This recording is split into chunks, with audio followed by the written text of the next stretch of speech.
Hey guys, my name is Andrew Henderson from Nomad Capitalist and nomadcapitalist.com, and I'm also the author of this book. You can find it on Amazon, where we give a 101 level guide to any entrepreneur who wants to find out how to legally reduce their taxes by going overseas. And what I want to talk about in today's video is the often undiscussed, often ignored flip side of legal business tax reduction, which is the exit. How do you save tax on the exit? And what I really want to discuss is the substantial impact that makes that I think a lot of people aren't factoring in when they go out and seek an offshore strategy. So I've traveled all around to about 90 countries in the last number of years that I've been doing this, and I've met a lot of people who they're building that business not so much for the ongoing profit now. Sometimes they have really good ongoing profit, but their goal is to sell their FBA business or their Shopify business or their SaaS company for a big chunk in the future and then potentially retire.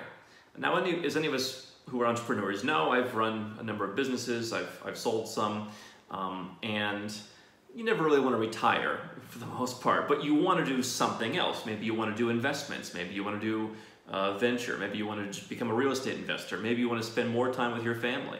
And so keeping as much of that exit as possible is going to make a big difference in how you spend the rest of your life. And I think a lot of people step over that part of their business tax savings plan because they get so caught up in the ego of, I'm paying this money every year and it feels badly, and they end up stepping over dollars to pick up the pennies, and they don't look at the long-term perspective. So I recently talked to a guy named Jake who runs a SaaS business. It's a rather niche SaaS business. He's doing it himself, and he's making about $400,000 a year right now. Now, his annual tax bill, living in Florida, it's a zero income tax state, he's paying about 110 grand after you figure out, he deducts his cell phone, all the usual, tricks. The tricks that really don't add up to much, but they seem fun. He's paying 110 a year. He says, Andrew, I'd like to get it to about $3 or $4 million in profit. He says, I think I can probably find someone at 2x revenue considering the niche nature. So let's call it our 2x profit rather. So $6 million exit. He says, I'll be there in about 5 years. So we're at 400,000 now. We want to get it up to 3 million, and then we can sell it for 6 million in 5 years. And so really now is the time that Jake wants to be putting a plan in place, not for the 110,000. Depending on how conservative we want to be, depending on Jake's lifestyle, depending on some of the decisions he wants to make, we can get that 110 down to potentially 50-ish. Potentially we can get it down pretty close to zero as well, with some more aggressive lifestyle changes. So let's just take the conservative approach. Jake can save 60 grand a year. He can reinvest that, potentially turn it into about 90 based on what he says he's getting with his ads right now. 90,000 over the next, let's call it 5 years. It's almost $500,000. Not bad. Pretty good deal and still worth setting everything up. But the real issue is, how do you exit a business? And so what you can't do is you can't just sit around every year saying, well, I'll just pay the tax, who cares? And then like a week before you sell the business, say, oh, I want to move it offshore.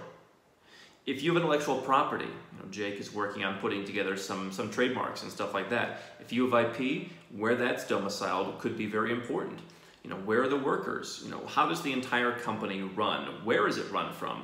And so what a lot of people do is they think they can just move to Puerto Rico or offshore the business very quickly before they exit. But by that time, it's often too late. And so even if you think that giving up on that $450,000 in income tax savings and the benefits of reinvesting that money, even if you're okay with that, when it comes time to sell it for $6 million, in Jake's case, he started the business with nothing basically. So he's looking at a long-term capital gain. He is going to pay well north of $1 million. And when you consider that he'll be selling the business in his late 30s, that money, having an extra $1 million or $1.25 million is going to make a huge difference. If you invest an extra $1.25 million, imagine what that would turn into in 50 years. So, as I like to say, every $1 million helps. So the situation for Jake and for anyone who wants to exit is that moving the business overseas earlier is better. There are certain things that you need to do because your country may charge you an exit tax. There may be a tax when you move the business. There may be a tax for migrating assets.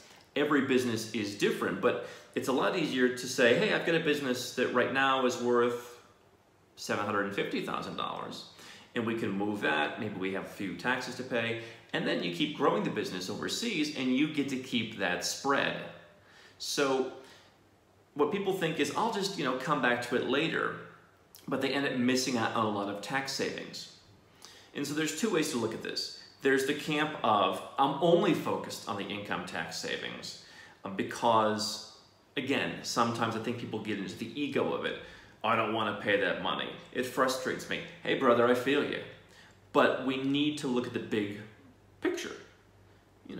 Even if you only save $50,000 in income tax every year, look at what happens for the ability to reinvest that money and for the life of your business. Over the next decade, that could be a lot. But then let's step back and look at what happens when you're done with the business. What are you going to do then? And what happens when you exit? What are the next steps? So to me, the two have to go hand in hand. Because the other kind of person is the person who says, I don't really want to live the nomad capitalist lifestyle. I'll just keep the business here and pay. And then at the last minute, they look at what seems like a much more substantial tax bill and they panic. And like I said, by that time, it may be too late. So the proper thing to do if you want to exit your business and you want an offshore strategy is to say, let me look forward in time. For someone like Jake, we're talking probably about $1.7 million in legal savings. And again, if you exit at 37 years old, you live for 50 more years, that 1.7 could easily be money to live off of. You could just put that in the bank and put that towards your annual living expenses, depending on how you want to live.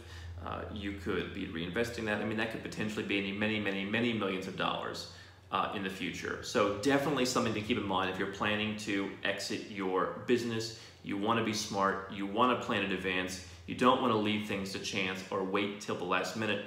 And no matter what you're doing when it comes to lowering your business taxes, you want to think holistically. 1 year's savings are great.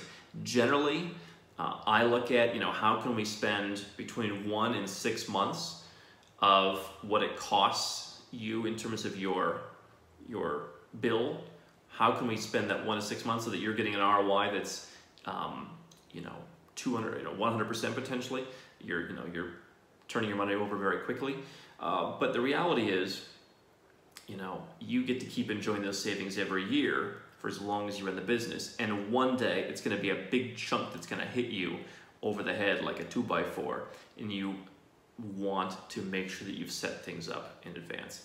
Now, if you want to learn more about the nomad capitalist lifestyle and legal tax reduction, you can definitely subscribe to our channel. I encourage you to click the subscribe button.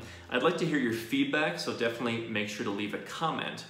And if you're new to this stuff and you want to figure out, how does this all work? I don't understand this nomad stuff. The book definitely is a good place to start for one-on-one level stuff, or go to nomadcapitalist.com. So there's a lot going on there because there are a lot of steps in putting together your strategy, but it all begins with one step. Thanks for watching.